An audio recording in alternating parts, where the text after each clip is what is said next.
Topic start किया था seed technology, और सीड टेक्नोलॉजी के अंदर अपने जनरल इंट्रोडक्शन की बात कर रहे थे, और जनरल इंट्रोडक्शन के बाद अपने पहुंचे थे एपीजियल और हाइपोजियल पे। हालांकि जब लास्ट में अपने सीड क्लासिफिकेशन की बात होगी वहां पर एपीजियल और हाइपोजियल जर्मिनेशन की भी बात होगी, है ना। एपीजियल और हाइपोजियल जर्मिनेशन की भी बात होगी, लेकिन एक बार अपने यहाँ पे जब हाइपोकोटाइल के काम का डिस्कस कर रहे थे भी, हाइपोकोटाइल का वर्क क्या है, हाइपोकोटाइल सीड में क्या काम करता है, तो हम बात कर रहे थे कि जब एपीजियल में बात करें तो हाइपोकोटाइल स्टेम इनलोंगेशन कर रहा था, यानी तने की लंबाई बढ़ा रहा था, और हाइपोजियल के अंदर क्या कर रहा था, जो रूट है उसकी लेंथ है वो बढ़ा रहा था। अब देखिए स्टूडेंट, हम कुछ एग्जांपल्स की बात कर रहे थे कि हाइपोजियल के एग्जांपल कौन से हैं। तो सबसे पहले तो जो मोनोकोट होते हैं वो पक्के हाइपोजियल होते ही होते हैं। उसका रीजन मैंने आपको कल बताया था, क्योंकि मोनोकोट के अंदर कोटिलिडन नहीं होते हैं। मोनोकोट में जब कोटिलिडन है ही नहीं तो जाहिर सी बात है जर्मिनेशन के दौरान बाहर कैसे आएगा, नहीं आ सकता है ना। तो जो जितने भी मोनोकोट फैमिली है, जैसे मोनोकोट फैमिली आप देखेंगे तो ग्रेमिनी है, मोनोकोट ही है, ग्रेमिनी या पोएसी जिसको आप बोल देते हैं। उसके अलावा एरिकेसी जो पाम की फैमिली है, या अरबी जो कोलोकेशिया है, इनकी जो फैमिली है उसके सारे जो प्लांट्स है वो कैसे होंगे, हाइपोजियल जर्मिनेशन दिखाएंगे। उसके अलावा जो म्यूजेसी है जिसमें बनाना आता है, तो उसके अंदर भी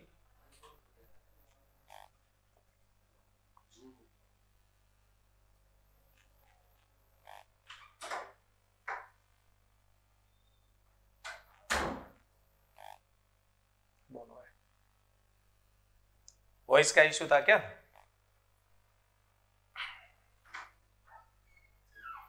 ठीक है, चलिए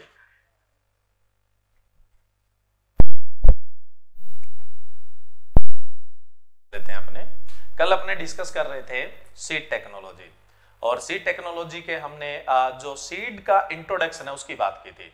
सीड क्या है, किस तरह से उसका फॉर्मेशन होता है, सीड की डेफिनेशन क्या है। उसके अलावा अपने जब सीड के स्ट्रक्चर की बात कर रहे थे तो हाइपोकोटाइल की बात आई थी।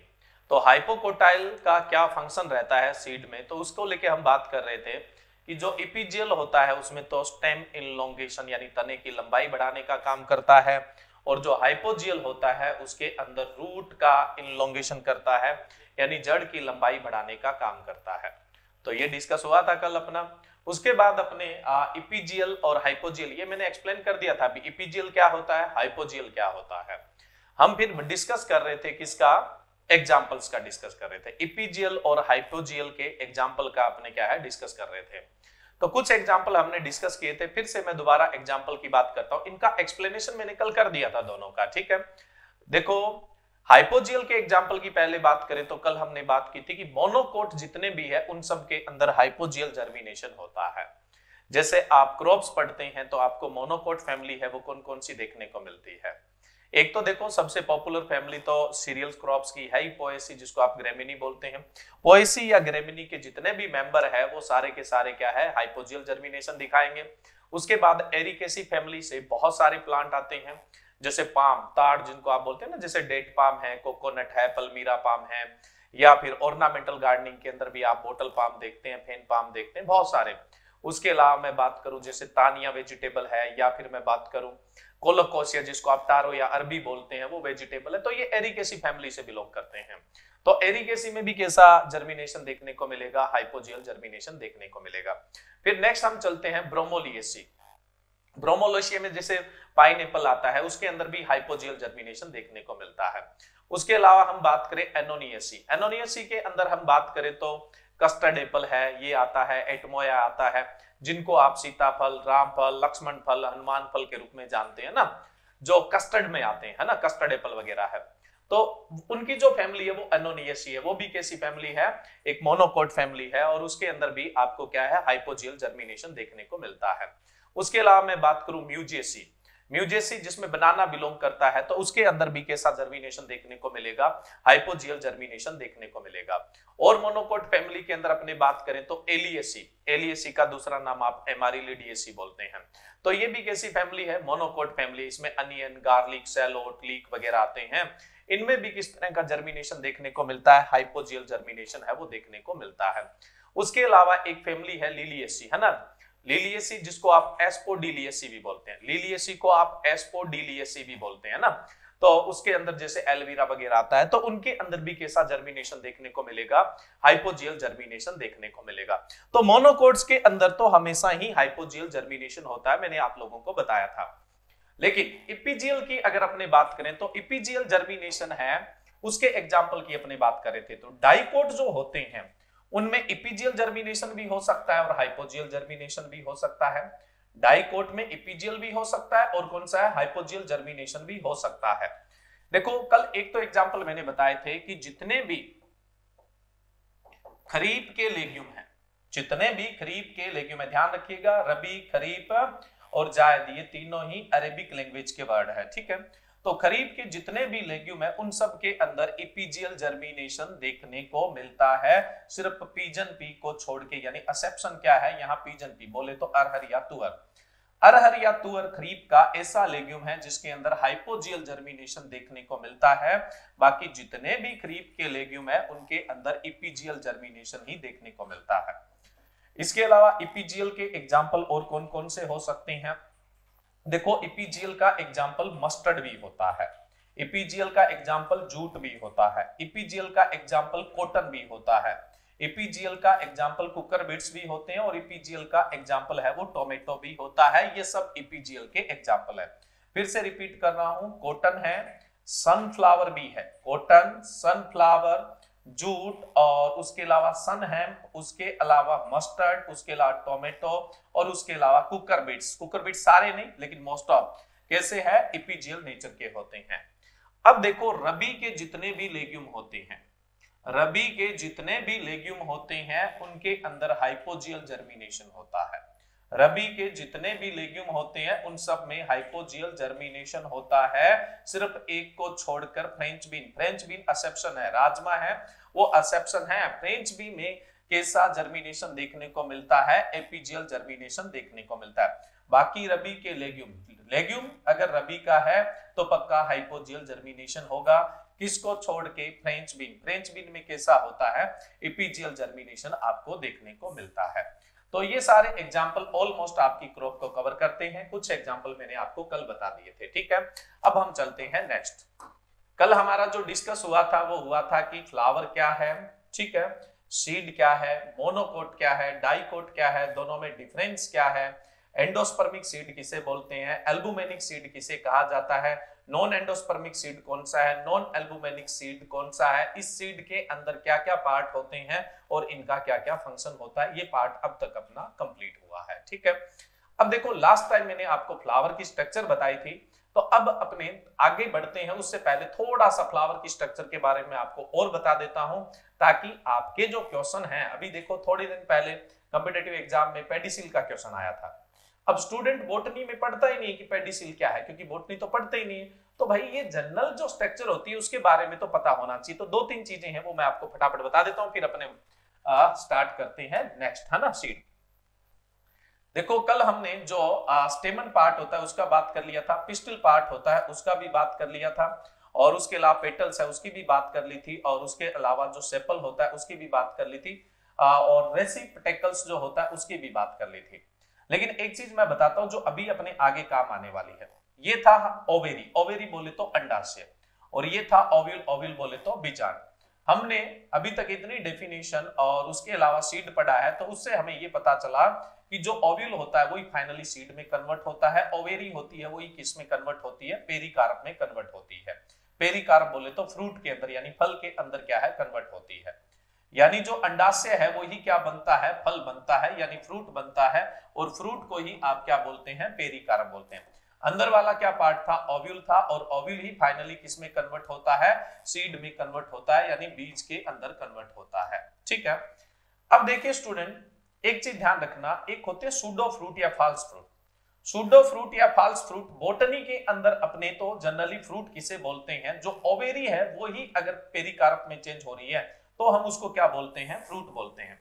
मैंने आपको बोटनिकल डेफिनेशन बताई थी फ्रूट की, क्या बताई थी कि mature fertilized ovary is known as fruit. लेकिन कुछ फ्रूट आप देखते हैं, जैसे ये एप्पल है, एप्पल के अंदर जो ओवेरी होती है ना वो इतनी सी होती है, बाकी जो पार्ट होता है, ये वाला जो पार्ट होता है, ये ओवेरी नहीं है, और लेकिन हम इसे खाते हैं और इसी को क्या बोलते हैं, फ्रूट बोलते हैं। जनरली क्या है, कई बार जब फ्रूट डेवलप होता है, हालांकि ये आगे की बात है, लेकिन यहाँ थोड़ी थोड़ी अपने काम आएगी आगे जैसे जैसे बढ़ेंगे, इसलिए मैं थोड़ा सा बता रहा हूँ। यहाँ पे हम जो पार्ट खा रहे हैं वो इधर वाला पार्ट खा रहे हैं, ये थैलेमस है। क्या है, थैलेमस है। लेकिन वास्तव में ट्रू फ्रूट कौन सा होता है, जो ओवेरी होती है वो ट्रू फ्रूट। लेकिन एप्पल में तो हम ट्रू फ्रूट खा ही नहीं रहे, हम तो कौन सा भाग खा रहे हैं, थैलेमस खा रहे हैं। तो कई बार फ्रूट डेवलप होते समय ओवेरी के साथ फ्रूट का कोई और पार्ट है, वो फ्रूट डेवलपमेंट में पार्टिसिपेट कर लेता है और उससे फ्रूट बनता है। जैसे एप्पल बना, पियर बना, स्ट्रॉबेरी बनी। तो ये जब बनते हैं ना, तो इनका जो रेसिपेक्टल्स जो होता है वो भी साथ में पार्टिसिपेशन कर लेता है। इसलिए जो फ्रूट होगा उसमें ओवेरी के अलावा और भी पार्ट होता है। उस फ्रूट को आप फॉल्स फ्रूट बोलते हैं या फिर सूडो फ्रूट बोलते हैं। जब फॉल्स और सूडो फ्रूट की बात आती है तो उसके अंदर कभी भी आपको सीड डिस्ट्रीब्यूशन नहीं देखने को मिलेगा। सीड तो आपको बोटनिकली जो ओवेरी वाला पार्ट है ना, उसके अंदर ही बिखरा हुआ देखने को मिलेगा। ओवेरी वाला जो पार्ट है ना, उसके अंदर ही बिखरा हुआ देखने को मिलता है। कभी भी जो ओवेरी के अलावा बाहर से पार्ट अगर फ्रूट डेवलपमेंट में पार्टिसिपेट किया है तो उसमें कभी भी सीड बिखरा हुआ नहीं देखने को मिलेगा। जैसे एक एग्जांपल बताता हूं मैं आपको, गुआवा का, अमरूद का। अमरूद में आप देखते हो एक तो बीज का पार्ट होता है, वहां भी पल्प होता है और उसके अंदर आपने देखा होगा सीड बिखरे हुए होते हैं। और एक जो बाहर का कवर होता है ना, थोड़ा सा पतला सा, उसके अंदर आपको सीड डिस्ट्रीब्यूशन नहीं देखने को मिलता है। क्यों नहीं देखने को मिलता है? क्योंकि ये ओवेरी है ही नहीं भाई, ये थैलेमस है। ये क्या है? थैलेमस है। इसमें कभी भी सीड नहीं आएगा। इस चीज को आगे काम में लेना है, क्योंकि बार बार फ्लावर डायग्राम पे अपने नहीं जाएंगे, इसलिए मैंने आपको ये यहाँ पे बता दिया है। चलिए अब चलते हैं अपने नेक्स्ट। तो सीड क्या है और इपिजियल क्या है, हाइपोजियल क्या है, ये डिस्कस हो गया था। अब अपनी बात करते हैं कि देखिए, जो भारत है, इंडिपेंडेंस, आजादी 1947 में है ना, उसके बाद क्या है 1950 के अंदर बंटवारा, पाकिस्तान अलग, भारत अलग, है ना। अब क्या है कि अमेरिका और रसिया जैसी जो बड़ी ताकतें हैं वो अपना व्यापार, बिजनेस करने के लिए क्या है, जो डेवलपिंग और अंडर डेवलपिंग कंट्री होती है उनके अंदर अपना हथियार बेचती है। और कैसे बेचती है? उनसे दोस्ती करके या उनसे उनका फेवर करके। अब इंडिया में जो हथियार बेचने का काम कर रहा था, वेपन बेचने का काम कर रहा था, वो रसिया कर रहा था। और पाकिस्तान में जो है हथियार बेचने का काम कर रहा था, वो कौन कर रहा था? अमेरिका कर रहा था। अब कोई सी भी इनमें से एक कंट्री दोनों ही देश में हथियार बेचने में तो कामयाब हो नहीं पा रही थी। अब जो अमेरिका का पक्ष था वो किस तरफ था? अमेरिका का पक्ष था वो पाकिस्तान की तरफ था। और हमारा जो फूड ग्रेन जो है, यानी जो खाद्यान्न है, वो इंपोर्ट कहां से होता था? यूएसए से होता था। और यूएसए किसके पक्ष में था? पाकिस्तान के पक्ष में था। तो इसी पक्ष के चलते हुए 1958 के अंदर क्या किया गया? यूएसए ने भारत को फूड ग्रेन एक्सपोर्ट करने से मना कर दिया, भी हमारे पास नहीं है, ताकि भारत को क्या है वो रास्ते पे ला सके। उसका पर्पज ये था 1958 पे। तो ये बड़ी एक प्रॉब्लम थी। उसके बाद आपको पता हो तो आज तक के सबसे शानदार prime minister Lal Bahadur Shastri ji PM बने। तो उन्होंने क्या है, इस प्रॉब्लम को गौर से देखा, कंसीडर्ड किया। आपको पता है बहुत दूरदर्शी थे, फोरसाइटनेस बहुत अच्छी थी उनकी, है ना। और एग्रीकल्चर के जो बड़े बड़े इवेंट्स हुए हैं ना आज तक, वो उन्हीं के द्वारा स्टार्ट किए गए थे, है ना। वो राजनीति में उनके कोई परिवार नहीं है, उनकी कोई जनरेशन नहीं है, इसलिए उजागर नहीं हुए। लेकिन जब आप एग्रीकल्चर की हिस्ट्री पढ़ोगे तो आपको पता चलेगा कि ग्रीन रिवॉल्यूशन स्टार्ट करने वाले व्यक्ति वही थे और उनका ही सबसे बड़ा रोल था। और व्हाइट रिवॉल्यूशन भी उन्हीं के प्रयासों से स्टार्ट हुआ था। ग्रीन रिवॉल्यूशन की वजह से आज इंडिया फूड ग्रेन, खाद्यान्न के मामले में आत्मनिर्भर है, कहीं से भी इंपोर्ट नहीं करना पड़ता है। और जो व्हाइट रिवॉल्यूशन है, जिसको आप ऑपरेशन फ्लड भी बोलते हैं, और उसकी वजह से इंडिया आज पूरे वर्ल्ड में मिल्क प्रोडक्शन के अंदर फर्स्ट पोजीशन के अंदर है। कहीं ना कहीं उनकी शुरुआत करने वाले व्यक्ति कौन थे? लाल बहादुर शास्त्री थे। तो इन्होंने क्या किया कि 1963 से ही सीड के मामले में कई नेशनल और स्टेट लेवल पे प्रोजेक्ट स्टार्ट किए, छोटे मोटे, है ना। बहुत सारे जो इंस्टीट्यूट थे उनको इस पे लगाया। उनका जो पर्पज था वो ये था कि फार्मर तक है वो बेस्ट क्वालिटी का, गुड क्वालिटी का सीड पहुंचेगा, तभी फार्मर है वो अच्छा प्रोडक्शन ले पाएगा। इसी के चलते आपने सुना होगा 1965 के अंदर वैसे तो ये काम 1963 से स्टार्ट हो चुका था और आप आगे हिस्ट्री में पढ़ेंगे कि नेशनल सीड कॉर्पोरेशन है, इसका जो फाउंडेशन ईयर है वो भी यही है, लेकिन ये बाद की बात है। लेकिन आप पढ़ते हैं कि 1965 के अंदर हाई यील्डिंग वैरायटी प्रोग्राम चला था। हाई यील्डिंग वैरायटी प्रोग्राम चला था, इसका ऑब्जेक्ट भी क्या था, फार्मर तक बेस्ट क्वालिटी का यानी हाई यील्ड देने वाली वैरायटियों का सीड है वो डिस्ट्रीब्यूट किया जाए। और आपको पता हो तो ये जो स्कीम थी, ये जो प्रोग्राम था, ये ही आगे चल के किसमें कन्वर्ट हुआ था, ग्रीन रिवॉल्यूशन के अंदर कन्वर्ट हुआ था। तो ग्रीन रिवॉल्यूशन की जो प्रीकर्सर स्कीम कहलाती है, यानी जो जननी योजना कहलाती है, वो कौन सी कहलाती है, हाई यील्डिंग वैरायटी ही कहलाती है। हाई यील्डिंग वैरायटी ही किसमें कन्वर्ट हुआ था, ग्रीन रिवॉल्यूशन के अंदर कन्वर्ट हुआ था, अगर आपको पता हो तो। ठीक है, ये ग्रीन रिवॉल्यूशन की प्रीकर्सर स्कीम कहलाती है। तो 1963 से ही क्या है, किसान को बेस्ट क्वालिटी सीड या गुड क्वालिटी सीड प्रोवाइड करवाने के प्रयास है वो जारी है। और आज हम पहुंच चुके हैं 2023 में, 2023 के अंदर पहुंच चुके हैं। 1963 से ये काम स्टार्ट हुआ था, है ना, लगभग 60 ईयर का टाइम हो गया। लेकिन इस 60 ईयर के प्रयास के बावजूद भी आज भी इंडिया के अंदर सिर्फ 12% ऐसे फार्मर है जिनके पास बेस्ट क्वालिटी सीड है वो पहुंचता है, बेस्ट क्वालिटी सीड है वो पहुंचता है। क्योंकि देखो, सीड और मेडिकल एक ऐसा बिजनेस है जिसमें कंज्यूमर को कोई आइडिया नहीं है, कंज्यूमर को कोई आइडिया नहीं है, सीड की शक्ल देख के कुछ भी पता नहीं चलता है कि ये बेस्ट क्वालिटी है या नहीं है। डॉक्टर के पास चले गए, उसने आपको मेडिसिन लिख दी या उसने बोल दिया आपके ये प्रॉब्लम है, तो हमें उस चीज का कोई आइडिया नहीं है। तो इनके अंदर ठगी ज्यादा चलती है, करप्शन ज्यादा चलता है और क्वालिटी होती है वो क्या है, कम होती है। आप देख सकते हो कि आज भी इंडिया में ओनली 12% फार्मर्स के पास ही बेस्ट क्वालिटी या गुड क्वालिटी सीड है वो पहुंच पाता है। अब बात आती है स्टूडेंट, ये बेस्ट क्वालिटी या गुड क्वालिटी सीड है क्या। पहले तो हमें ये पता होना चाहिए कि बेस्ट क्वालिटी सीड या गुड क्वालिटी सीड क्या है, उसके पैरामीटर क्या है, दूसरे सीड को इससे अलग कैसे किया जा सकता है। तो कुछ चीजें हैं, कुछ पैरामीटर्स हैं जिनसे हम ये डिसाइड कर सकते हैं कि गुड क्वालिटी सीड या बेस्ट क्वालिटी सीड ये होता है। चलिए अपने बात करते हैं, what is good quality seed और बेस्ट क्वालिटी सीड।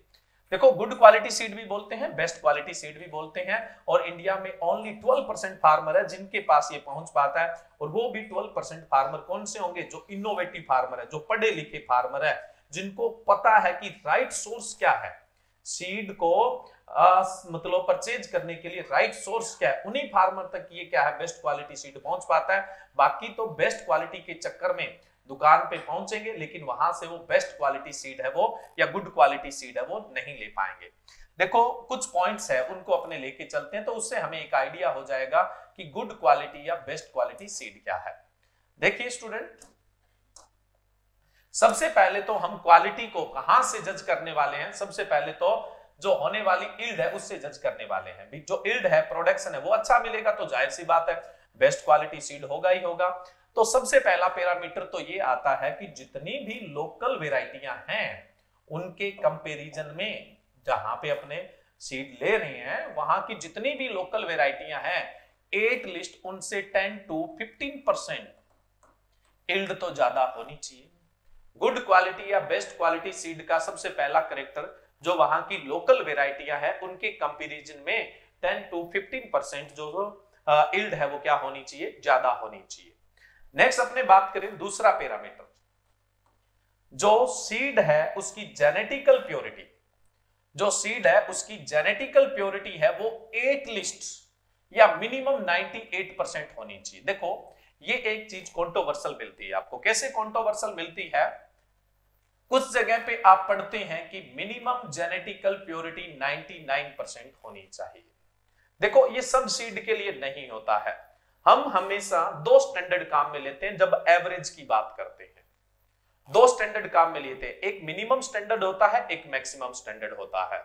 जो हमारे लिए लाभदायक है, हमारे लिए जो बेनिफिशियल होता है, उसके मिनिमम स्टैंडर्ड की बात की जाती है।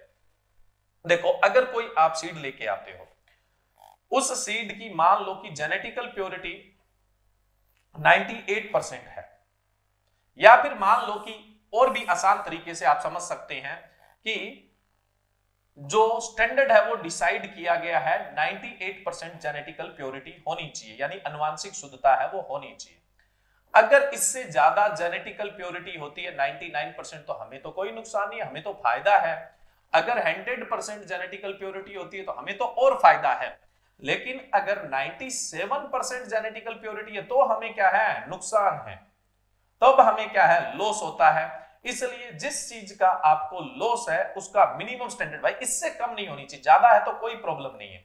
जैसे मान लो कि आप मार्केट से आरटीएस लेके आते हैं, ready to serve. Ready to serve समझते हैं ना, बोतल खोला सीधा मुंह में लगा लिया। ऐसा नहीं कि पहले उसको तैयार करना पड़ेगा, कुछ घोलना पड़ेगा। तो रेडी टू सर्व वो होता है जिसको आप सीधा डायरेक्ट पी सकते हैं। तो जैसे स्लाइस माजा है, ये भी तो क्या है, रेडी टू सर्व है।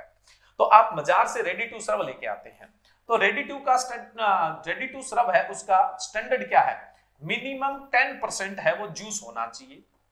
मिनिमम 10% है वो जूस होना चाहिए, 10% से कम नहीं होना चाहिए। ज्यादा है तो क्या प्रॉब्लम है, कोई प्रॉब्लम नहीं है, ज्यादा हो भले, वो फिर प्रोडक्ट खराब नहीं है, अंडर क्वालिटी नहीं है, प्रोडक्ट तो बढ़िया है ना, क्योंकि जूस परसेंटेज कितना है उसमें 10% से ज्यादा, लेकिन मिनिमम 10% से कम नहीं होना चाहिए। तो जो चीज नुकसान करती है उसके लिए मिनिमम स्टैंडर्ड है। बहुत सारी ऐसी क्रॉप है जिनके अंदर जेनेटिकल प्योरिटी 99% होनी चाहिए, और बहुत सारी ऐसी भी है जिनके अंदर 98% होनी चाहिए। तो हम मिनिमम स्टैंडर्ड लेके चलेंगे ना, उससे ज्यादा होगी तो कोई प्रॉब्लम ही नहीं है। जब आप कंप्लीट सीड की एवरेज लिखोगे तो 98% ही लिखना है। तो सीड में एवरेज जेनेटिकल प्योरिटी कितनी होनी चाहिए, 98%, मिनिमम 98% तो होनी ही चाहिए, इससे कम एक्सेप्टेबल नहीं होगी। पहला क्या था, जो लोकल वेराइटियां हैं उनके कंपैरिजन में 10 to 15% यील्ड ज्यादा होनी चाहिए। दूसरा, जेनेटिकल जो प्योरिटी है मिनिमम 98% तो होनी ही चाहिए। अब आप जेनेटिकल प्योरिटी से क्या समझते हैं, थोड़ा सा अपने इसकी बात कर लेते हैं। देखो, जब आप सीड प्रोडक्शन के लिए कोई क्रॉप लगाते हैं, मान लो कुछ भी वीट है उसका सीड प्रोडक्शन कर रहे हैं, और वीट की कोई भी वेराइटी का आप सीड प्रोड्यूस कर रहे हैं। मैं सबसे कॉमन सी वेराइटी का नाम लेता हूं, कल्याण सोना।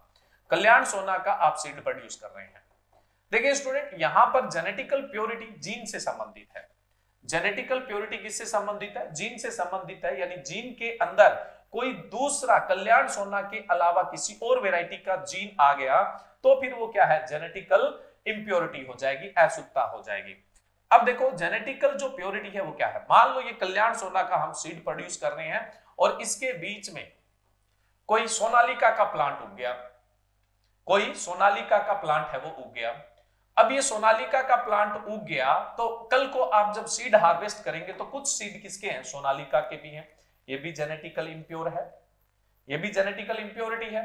दूसरा ऐसा है कि इस सोनालिका के पोलन हैं वो किस पे गिर गए, कल्याण सोना पे गिर गए, तो ये प्लांट से जो सीड मिलेगा वो भी क्या है, इंप्योर है। एक तो इंप्योरिटी ऐसे आ जाती है।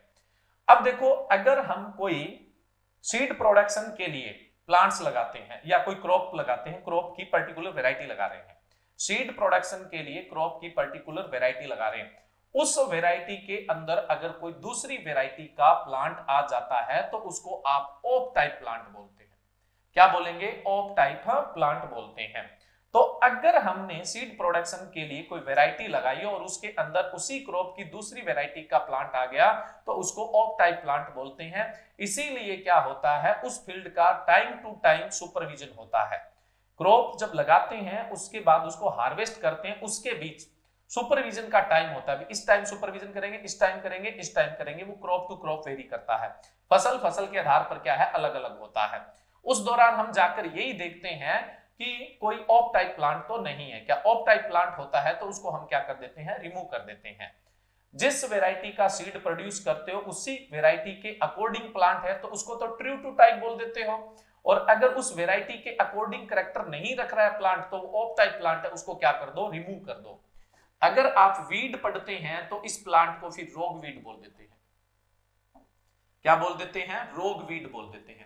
कि जब आप सीड प्रोडक्शन के लिए कोई वेराइटी लगा रहे हैं और उसमें उसी क्रॉप की दूसरी वेराइटी का प्लांट आ जाता है तो उसको रोग वीड बोलते हैं, और इसको रिमूव करना रोगिंग कहलाता है। इसको रिमूव करना क्या कहलाता है, रोगिंग। एक तो जेनेटिकल इंप्योरिटी इसलिए आ सकती है। दूसरा, जेनेटिकल इंप्योरिटी आने का रीजन क्या होता है। मान लो कि आप वीट के अंदर सीड प्रोडक्शन कर रहे हैं तो जाहिर सी बात है, वीट कौन से सीजन की क्रॉप है, रबी सीजन की क्रॉप है, तो लोग भी उसी समय वीट लगाएंगे। आपके खेत के पास में या ब्रीडर के खेत के पास में या प्लॉट के पास में भी तो वीट लगा हो सकता है।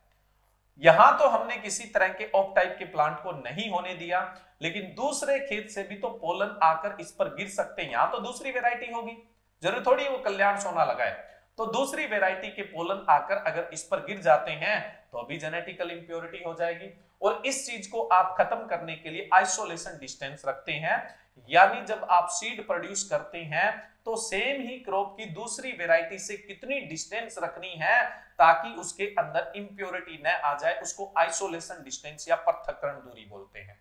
क्या बोलते हैं? आइसोलेशन डिस्टेंस या पृथक्करण दूरी बोलते हैं। तो ऐसे भी क्या होता है, जेनेटिकल इंप्योरिटी आ जाती है, क्योंकि जीन है वो क्या हो जाएंगे। अब देखो, मान लो कि ये कल्याण सोना के जीन है और ये सोनालिका के जीन है।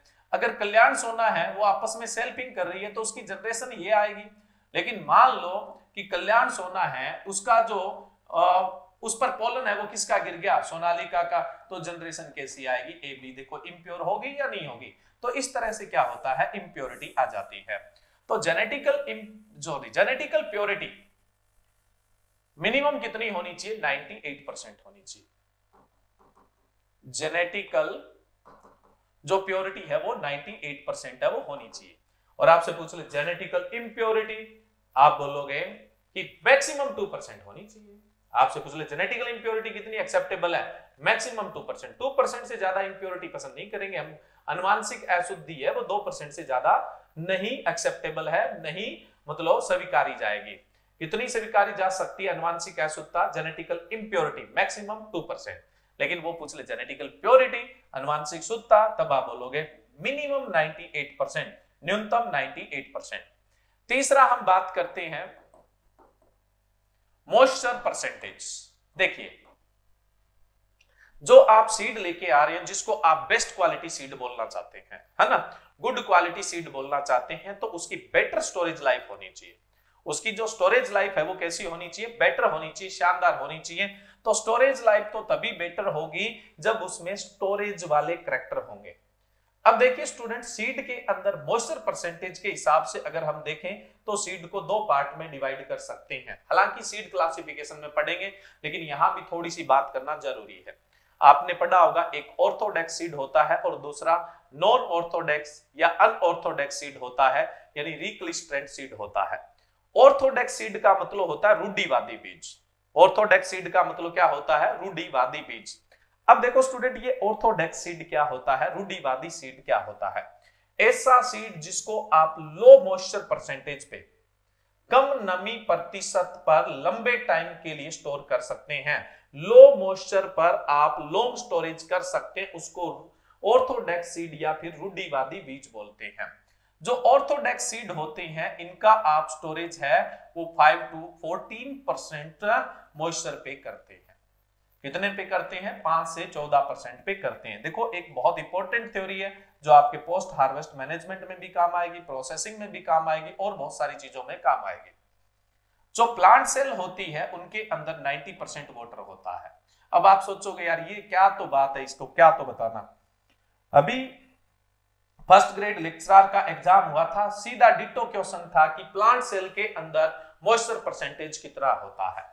अब उन्होंने ऑप्शन 75 दे दिया, 80 दे दिया, 90 दे दिया। अब बहुत सारे स्टूडेंट 75 भी करे हैं, 80 भी करे हैं। हर चीज आपको पता होनी चाहिए।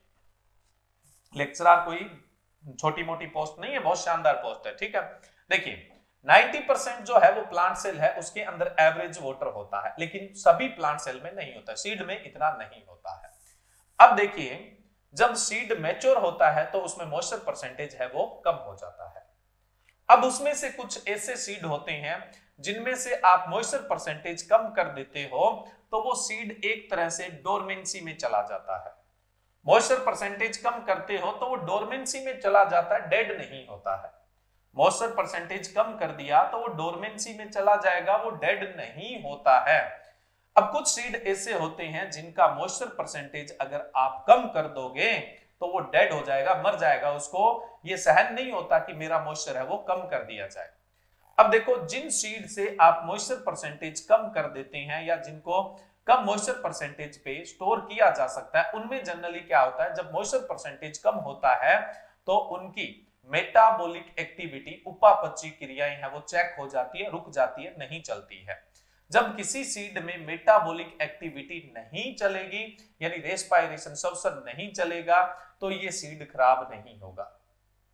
ये सीड है वो खराब नहीं होगा। एक तरह से ये डोरमेंसी में है, सुषुप्त अवस्था में है, खराब नहीं होने वाला है।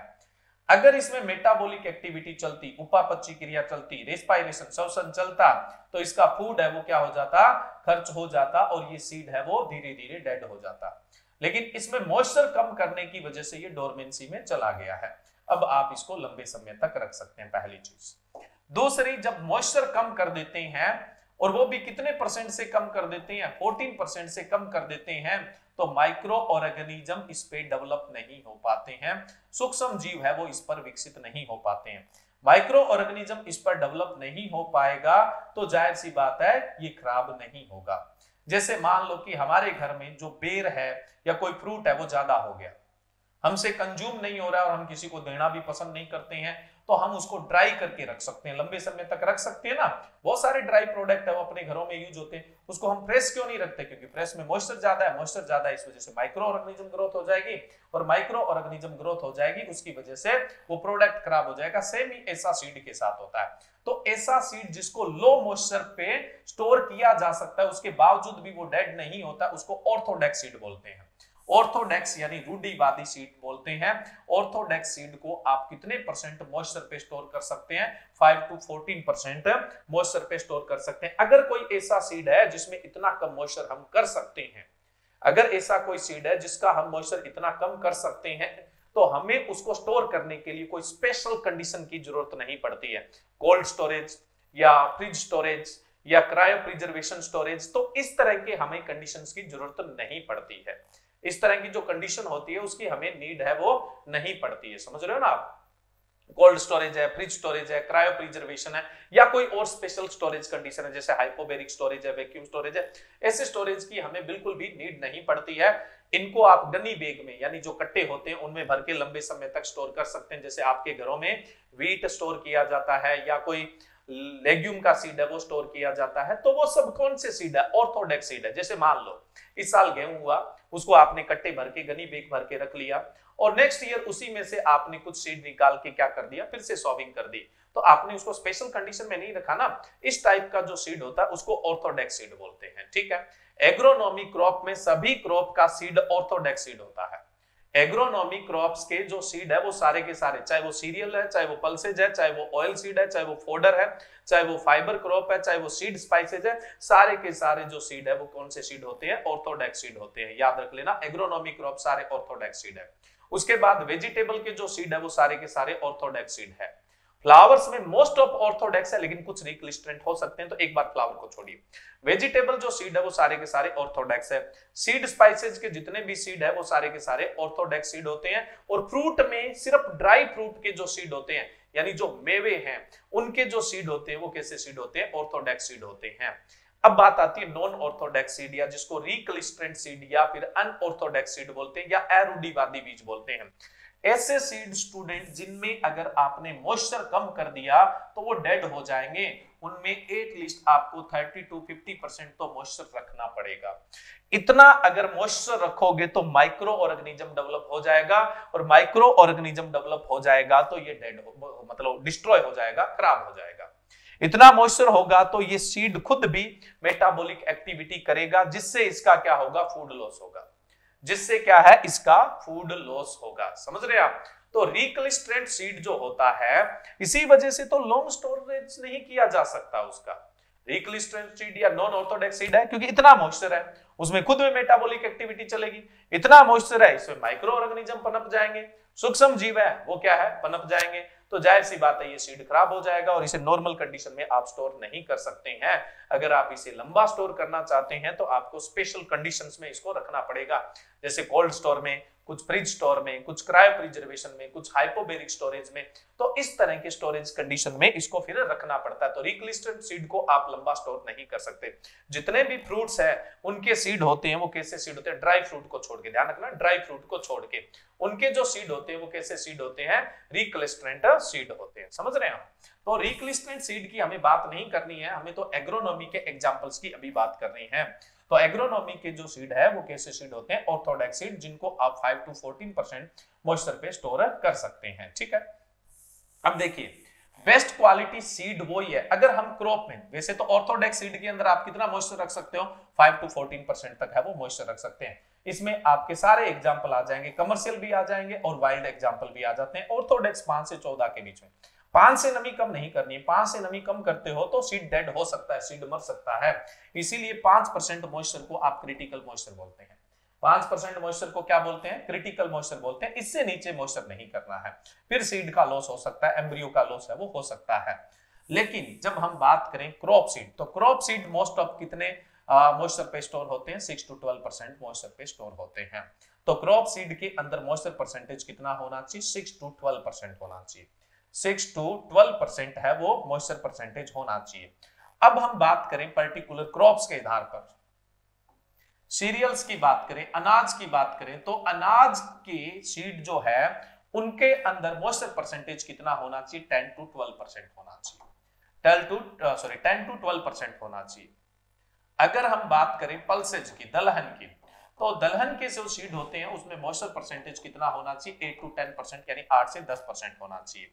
नेक्स्ट मैं बात करूं स्टूडेंट ऑयल सीड या फिर स्पाइसेस।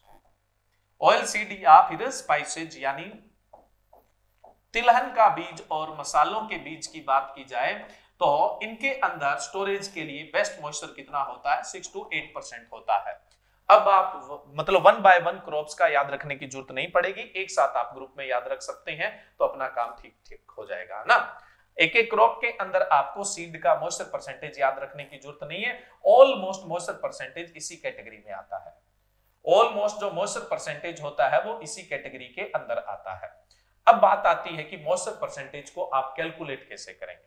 मॉइस्चर परसेंटेज को आप कैलकुलेट कैसे करते हैं, देखिए स्टूडेंट, आप कोई सीड लेके आए उसमें से सैंपल लेंगे, आप कोई सीड लेके आए उसमें से सैंपल लेंगे। जैसे मान लो कि आप 50 kg सीड लेके आए, आप उसमें मॉइस्चर परसेंटेज देखना चाहते हैं तो कुछ उसमें से सैंपल ले लेंगे।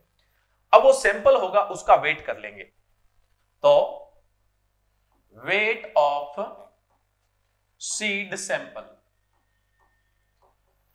वेट ऑफ सीड सैंपल, आपने उसका वेट ले लिया। अब उसको ओवन में रखेंगे एक स्पेसिफिक टेम्परेचर के, ये क्रॉप टू क्रॉप वेरी करता है, एक स्पेसिफिक टेम्परेचर पे एक विशेष तापमान पे उसको ड्राई कर लेंगे।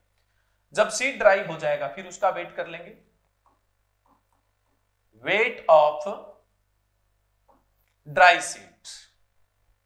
क्या कर लेंगे आप, वेट ऑफ ड्राई सीड कर लेंगे। समझ रहे हो आप, देखो जनरली क्या है, हम दो तरह के फॉर्मूले हैं वो यूज करते हैं। एक तो होता है यूनिवर्सल फॉर्मूला, या फिर हम ऐसा लिख लेते हैं, दोनों एक साथ ही समझ सकते हो आप।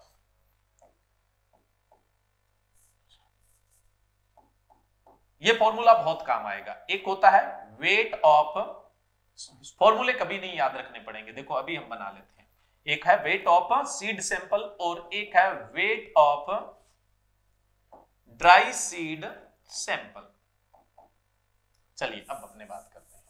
आपने पढ़ा होगा एक यूनिवर्सल फॉर्मूला यूज करते हैं अपने, W1 minus W2 divided by W1 into में क्या होता है, 100 होता है।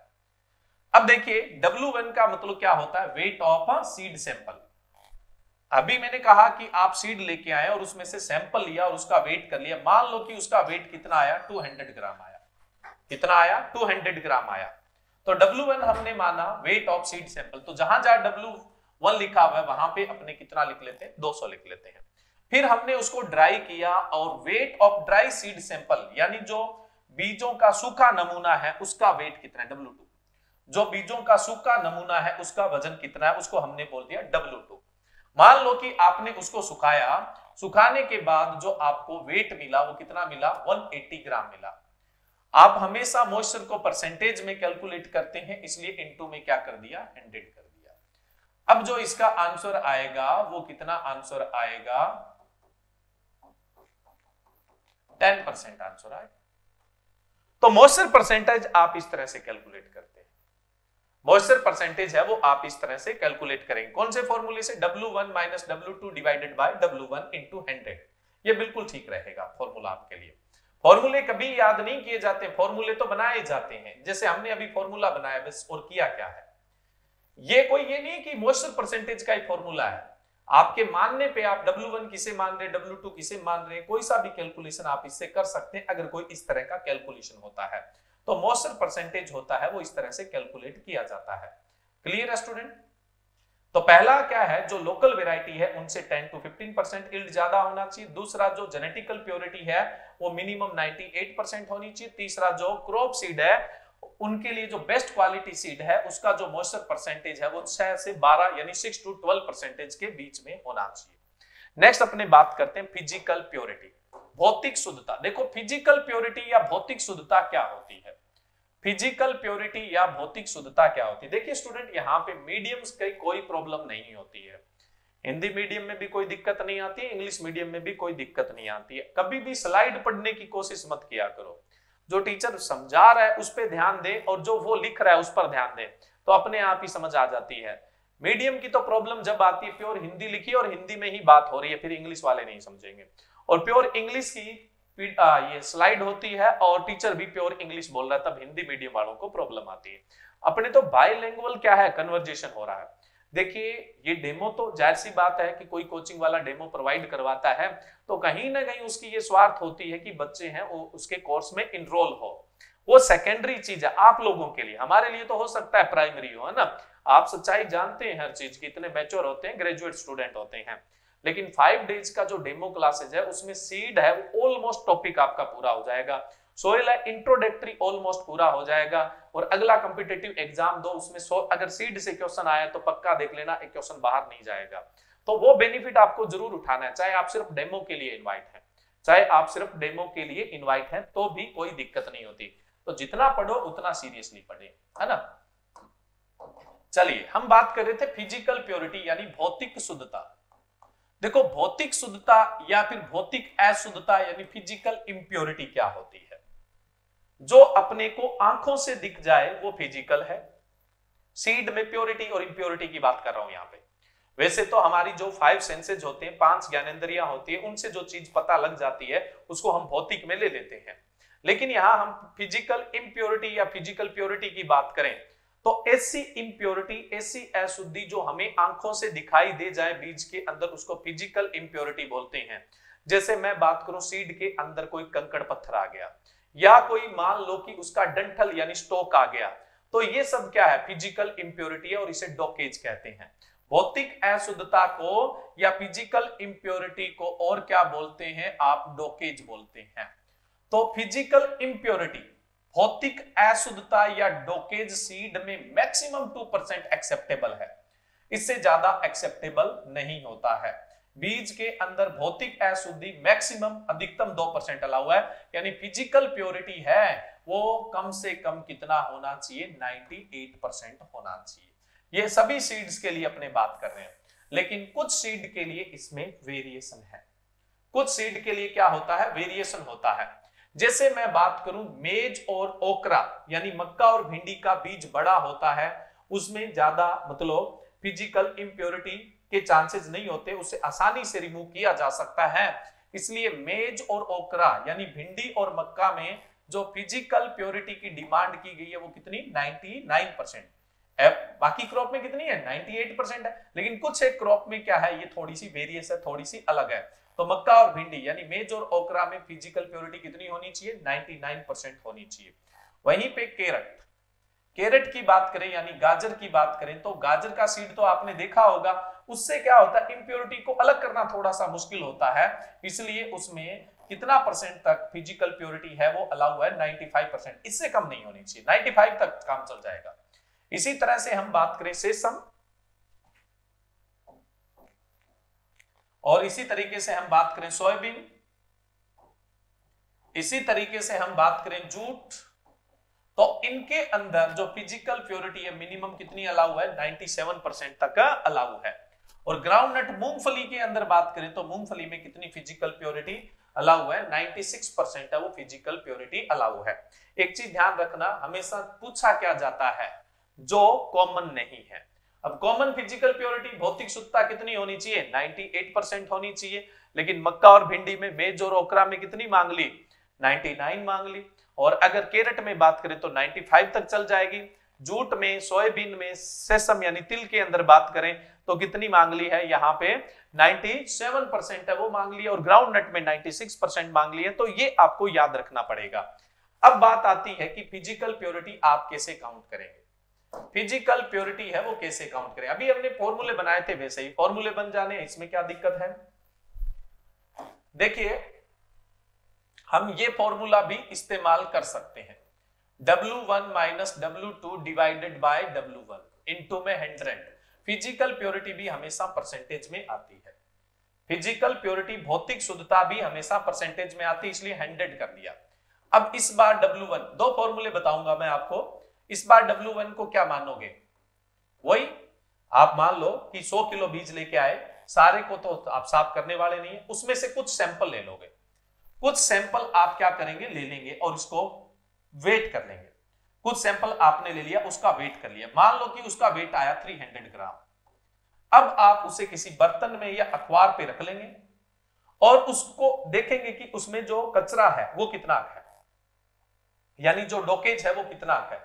उस डोकेज को आप बीन लेंगे और उस डोकेज का, यानी जो अशुद्धि है, भौतिक अशुद्धि है, फिजिकल इंप्योरिटी है, उसका वेट कर लेंगे। जो फिजिकल इंप्योरिटी है, मान लो कि उसका वेट जो है वो आपका आया 3 ग्राम, यानी उसमें डंठल, कंकड़, पत्थर आपने बीन लिए। जैसे दाल बनाते हो तो दाल को साफ करते हो ना, वैसे ही उस सीड को साफ कर लेंगे और उसमें वेट कितना आया, उसका जो वेट है वो आपका आया 3 ग्राम। 3 ग्राम उसका वेट आया, ठीक है, ये आपने ऐसा कैलकुलेशन कर लिया। अब आप क्या करेंगे, W1 किसे मानेंगे, वेट ऑफ सीड सैंपल, यानी बीज के नमूने का भार। वेट ऑफ सीड सैंपल यानी बीज के नमूने का भार। W2 किसे मानेंगे, वेट ऑफ डोकेज। डोकेज का मतलब क्या है, जो इंप्योरिटी है यानी अशुद्धि है, भौतिक अशुद्धि है, वेट ऑफ डोकेज कर लेंगे। अब देखो सीधी वैल्यू तो रखनी है। W1 कितना था, 300 था भाई, कितना है 300। डोकेज कितना है, देखो W1 जहां जहां था वहां 300 लिख दिया। W2 क्या है, W2 है वेट ऑफ डोकेज। वेट ऑफ डोकेज कितना है, 3 ग्राम है, इनटू में क्या हो जाएगा 100। अब देखो क्या आएगा, 297 डिवाइडेड बाय 300 इंटू 100, और ये आ जाएगा आपका 99% फिजिकल प्योरिटी परसेंटेज, भौतिक शुद्धता प्रतिशत। एक तो आप इस तरह से कैलकुलेट कर सकते हैं। मैंने कहा ना ये यूनिवर्सल फॉर्मूला है, किसी का भी बना लो, यूनिवर्सल फॉर्मूला। अभी देखो एक चीज और बना के दिखा सकता हूं मैं आपको यहां पे, तो फॉर्मूले कभी याद नहीं किए जाते हैं। अगर मैं यहां पे फिजिकल इंप्योरिटी, ये तो मैंने फिजिकल प्योरिटी निकाली, भौतिक शुद्धता, अगर मैं फिजिकल इंप्योरिटी निकालूं, फिजिकल इंप्योरिटी यानी भौतिक अशुद्धता निकालूं, भौतिक अशुद्धता प्रतिशत, तो बस मुझे मानना ही कुछ और है। क्या मानना है, W2 है। हम क्या करेंगे, पहले हमने जो सैंपल है उसका भार ले लिया, उसके बाद उससे कचरा निकाल के फिर उस सैंपल को तोल लिया, कचरा निकाला उससे और फिर से सैंपल को ही तोला है। सैंपल का वेट कितना आ गया, 297 आ गया। कितना आ गया, 297 आ गया। तो अब मैं क्या करूंगा, weight of pure seed sample. Pure seed sample क्यों बोला, क्योंकि डोकेज तो निकाल दिया, यानी शुद्ध बीज के नमूने का भार। अब देखो वैल्यू क्या रखूंगा मैं, यहां 3 की जगह क्या रखने वाला हूं, क्योंकि इस बार W2 क्या है, वेट ऑफ प्योर सीड है। तो देखिए W1 कितना है, 300 है, और प्योर सीड का वेट कितना है, प्योर सीड का 297 ग्राम है, इनटू में कितना हो जाएगा 100। अब आंसर क्या आएगा, 3 डिवाइडेड बाय 300 इंटू कितना आ जाएगा, 100 आ जाएगा। अब फिजिकल इंप्योरिटी कितनी आई, 1%, यानी भौतिक अशुद्धि। तो इस फॉर्मूले को तो आप किसी का भी फॉर्मूला बना सकते हो, कोई फर्क नहीं पड़ता है, ठीक है। तो इसलिए ऐसे फॉर्मूले अपने एग्रीकल्चर में बहुत आते हैं, इनको याद रखने की जरूरत नहीं होती है, बनाने आने चाहिए बस। अब इसका एक ऐसा भी फॉर्मूला आप काम में ले सकते हैं, जैसे वेट ऑफ सीड सैंपल, ठीक है, बीज के नमूने का भार, बीज के नमूने का भार। ऊपर क्या लिखेंगे भाई, ऊपर लिखेंगे weight of pure seed sample, यानी शुद्ध बीज के नमूने का भार, शुद्ध बीज के नमूने का भार इनटू में क्या कर देंगे, 100 कर देंगे, इनटू में आप क्या कर देते हैं, 100 कर देते हैं। वही देख लो सेम ही चीज बन रही है, 300, 297 इनटू में 100, ये आ गया आपका 99% फिजिकल प्योरिटी। तो ये भौतिक शुद्धता का फॉर्मूला, ये सिर्फ भौतिक शुद्धता में ही लगेगा, फिर इसको आप नहीं बदलेंगे। फिजिकल प्योरिटी, भौतिक शुद्धता प्रतिशत, आप इस तरह से निकाल सकते हैं। तो ये दो फॉर्मूले आपके इस तरह से बन सकते हैं। तो फॉर्मूले कभी याद नहीं करने होते, फॉर्मूले में ज्यादा दिमाग नहीं लगाना, जितने मर्जी प्रकार के फॉर्मूले बना दो, और जो आप सोचते हैं ना हमेशा एग्जाम में वही फॉर्मूला आता है, ऐसा नहीं है कि कोई दूसरा फॉर्मूला है। मैथमेटिक्स थोड़ी पढ़ रहे हैं, एग्रीकल्चर पढ़ रहे हैं यहाँ पे, है ना। तो इस चीज का आपको ध्यान रखना है। मैंने इतनी तरह से कैलकुलेशन क्यों बताई, क्योंकि कई स्टूडेंट है वो न्यूमेरिक से डरते हैं, तो न्यूमेरिकल से बिल्कुल भी नहीं डरना है। नेक्स्ट, अगला जो बेस्ट क्वालिटी सीड है उसका कैरेक्टर क्या होना चाहिए, germination percentage. Germination percentage minimum 60% तो होना ही चाहिए बेस्ट क्वालिटी सीड में। जैसे स्थानीय किस्मों से जो इल्ड है वो 10 to 15%, उपज है वो 10 से 15% जाना होनी चाहिए। जेनेटिकल प्योरिटी मिनिमम 98% होनी चाहिए, और सीड के अंदर मॉइस्चर है वो 6 to 12% होना चाहिए। फिजिकल प्योरिटी जो है वो मिनिमम 98% होनी चाहिए। वैसे ही जर्मिनेशन परसेंटेज कम से कम तो 60 होना चाहिए, 60 होना चाहिए। हालांकि क्रॉप टू क्रॉप वेरी करता है, आगे पढ़ेंगे अपने। एग्रोनॉमी क्रॉप में सबसे ज्यादा जो जर्मिनेशन परसेंटेज होता है ना, वो किसका होता है, मेज का होता है, 90% होता है। क्रॉप्स में सबसे ज्यादा जर्मिनेशन परसेंटेज मेज का होता है 90%, और मिनिमम जो जर्मिनेशन परसेंटेज होता है वो सनफ्लावर का होता है 60%। और उसके बाद मैं बात करूं तो कैरेट का भी 60% होता है। उसके अलावा चिल्ली, कैरेट बोले तो गाजर, चिल्ली यानी मिर्च, उसका भी 60% होता है, और कुकर बीट्स का भी कितना होता है, 60% होता है। तो इनका मिनिमम सबसे कम अंकुरण प्रतिशत, न्यूनतम अंकुरण प्रतिशत है वो हमेशा सनफ्लावर यानी सूरजमुखी, कैरेट यानी गाजर, चिल्ली यानी मिर्च, और उसके अलावा कुकर बीट्स के अंदर होता है। मैक्सिमम जर्मिनेशन परसेंटेज, सबसे अधिक जो जर्मिनेशन परसेंटेज होता है ना वो हमेशा मेज में होता है, 90% होता है। ये क्वेश्चन पूछा जा सकता है। बहुत सारे स्टूडेंट कई बार रिप्लाई ये भी करते हैं कि मिनिमम जर्मिनेशन परसेंटेज कॉटन का होता है। नहीं, कॉटन का नहीं होता, कॉटन का 65% होता है, कपास का 65% और बीटी कॉटन का 70% है। मिनिमम तो सनफ्लावर का होगा, सूरजमुखी का, कैरेट यानी गाजर का, चिल्ली यानी मिर्च का, और कुकर बीट्स का होगा यानी कद्दू वर्गीय का होगा। इनका 60% ही होता है। ये विशेष है, ये नोट करके रखना आप। तो मिनिमम जर्मिनेशन परसेंटेज है वो कितना होना चाहिए, 60% है वो होना चाहिए। अब बात आती है कि जर्मिनेशन परसेंटेज है वो कैलकुलेट कर सकते हैं या नहीं कर सकते हैं। जर्मिनेशन परसेंटेज है उसको आप कैलकुलेट कर सकते हैं या नहीं कर सकते हैं, और करेंगे तो कैसे करेंगे। देखो, एक आगे हम पढ़ेंगे रियल वैल्यू, वास्तविक मान। उसके अंदर एक चीज आती है कि फार्मर अपने लेवल पे किन चीजों को एनालाइज कर सकता है, किन चीजों का विश्लेषण कर सकता है, उसी को रियल वैल्यू कहते हैं। हालांकि रियल वैल्यू आप फॉर्मूले से पढ़ते हैं कि मिनिमम 75% से रियल वैल्यू कम नहीं होनी चाहिए, वो बातें ठीक है, लेकिन रियल वैल्यू है क्या, वास्तविक मान है क्या, वहां पे ये चीज आती है। अभी तक हमने इल्ड की बात की कि स्थानीय किस्मों से 10 से 15% है वो ज्यादा होनी चाहिए, इंसान ऑब्जर्व कर लेता है लेकिन एकदम सटीक नहीं कर पाता है। दूसरा था जेनेटिकल प्योरिटी, अनुवांशिक शुद्धता, फार्मर कभी भी इवोल्यूट नहीं कर सकता है। तीसरा हमने क्या पढ़ा था, मॉइस्चर परसेंटेज। मॉइस्चर परसेंटेज में ओवन चाहिए, उसका स्पेसिफिक टेम्परेचर पता होना चाहिए, फार्मर उसको कैलकुलेट नहीं कर सकता है। मॉइस्चर परसेंटेज को फार्मर कैलकुलेट नहीं कर सकता है, लेकिन फिजिकल प्योरिटी तो फार्मर निकाल सकता है। फार्मर अपने लेवल पे फिजिकल प्योरिटी, आप अपने घर पे 10 किलो बीज लेके गए, उसमें से नमूना लिया, उसका वजन कर लिया, उसमें से इम्प्योरिटी निकाल दी, फिर वजन कर लिया, फिर वही कैलकुलेशन करके आपने फिजिकल प्योरिटी निकाल दी, तो फार्मर भी तो निकाल सकता है। तो फार्मर फिजिकल प्योरिटी यानी अनुवांशिक भौतिक शुद्धता को कैलकुलेट कर सकता है, पता लगा सकता है। दूसरा, जर्मिनेशन परसेंटेज फार्मर पता लगा सकता है या नहीं लगा सकता, बड़ा सिंपल है, लगा सकता है। जो भी बीज लाया उसमें से 100 बीज लेगा, 200 बीज लेगा, उसको जर्मिनेट करवा के देख लेगा, जितने जर्मिनेट हुए हैं उनको गिन लेगा और उसका परसेंटेज निकाल लेगा। तो किसान अपने लेवल पे फिजिकल प्योरिटी निकाल सकता है और जर्मिनेशन परसेंटेज निकाल सकता है। ये दो चीजें बहुत इंपॉर्टेंट है।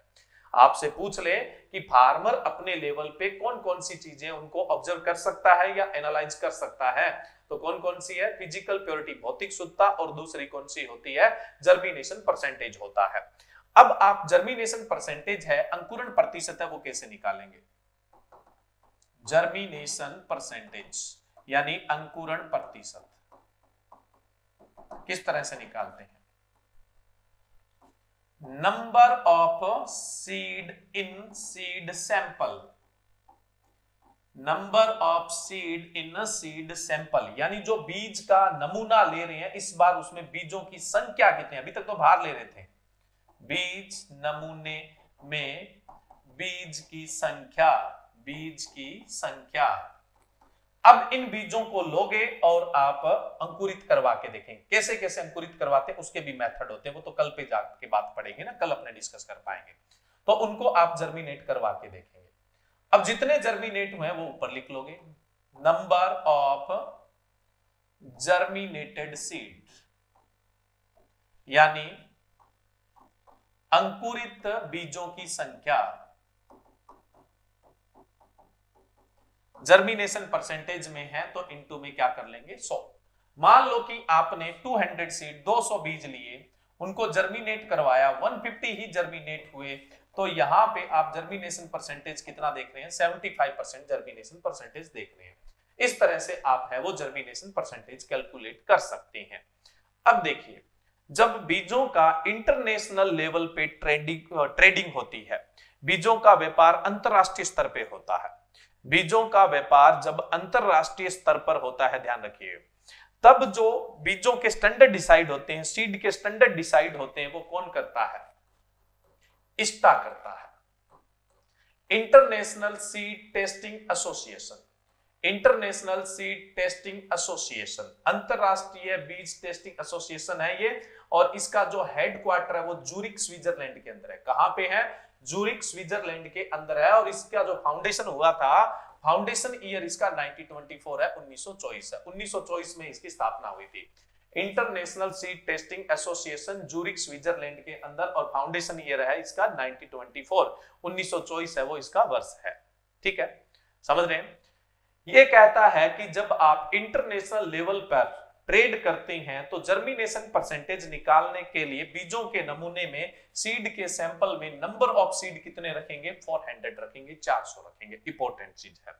दूसरा, जब हमारे नेशनल लेवल पे या स्टेट लेवल पर सीड की ट्रेडिंग होती है यानी बीज का व्यापार होता है, उस समय जब आप जर्मिनेशन परसेंटेज निकालोगे तो आप कितने सीड लोगे ये डिसाइड करता है नेशनल सीड कॉर्पोरेशन, राष्ट्रीय बीज निगम, स्टेट सीड कॉर्पोरेशन यानी राज्य बीज निगम, है ना, हर एक राज्य का अपना बीज निगम होता है।